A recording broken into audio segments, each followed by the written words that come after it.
When a marriage fractures, when career pressure mounts, or when deep personal loneliness sets in, the feeling is suffocating.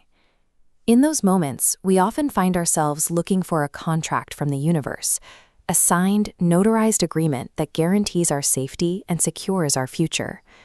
We reach for these certifications because walking into the unknown without a map feels like a failure of preparation, rather than a condition of being alive. Possessing a detailed plan for the next decade allows the ego to stay in the driver's seat, maintaining the comforting image that we are the ones in total control. This exact human reflex played out thousands of years ago. It happened exactly like this in ancient Jerusalem, during the Feast of the Dedication. The historical record notes a sharp, specific detail. It was winter. The cold dictated the weather, and it defined the mood of everyone present. A crowd surrounded Jesus, driven by the same anxiety we feel today.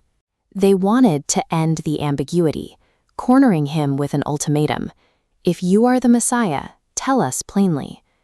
When life pushes us against the wall, we mirror that ancient crowd, looking up and demanding a definitive yes or no to make the fear go away.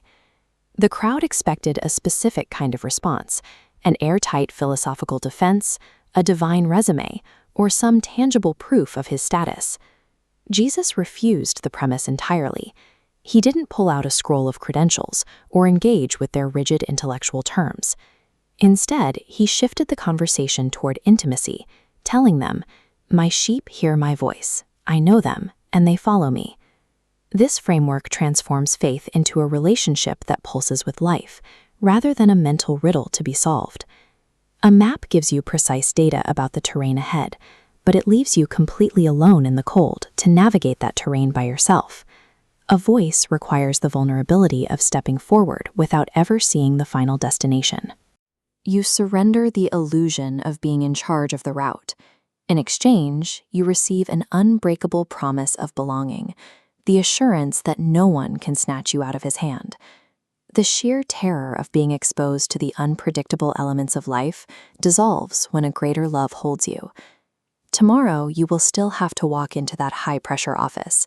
The fractured relationship will still ache, and the empty room will still be quiet. The winter remains. God does not operate as a machine that dispenses easy answers to dispel our crises in 5 minutes.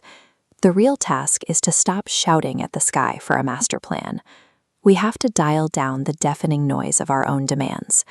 That voice only becomes clear in the quiet pauses, in a moment of offered forgiveness, in a stretch of silence, or in the breaking of bread. When you finally hear it, the anxiety begins to recede. Not because the path ahead suddenly makes sense, but because you realize your entire existence fits securely within the palm of his hand. God provides a voice that walks by our side through the present, rather than a map with all the answers for our future. Real certainty lives in the quiet, steady knowledge of exactly whose hand your life rests in.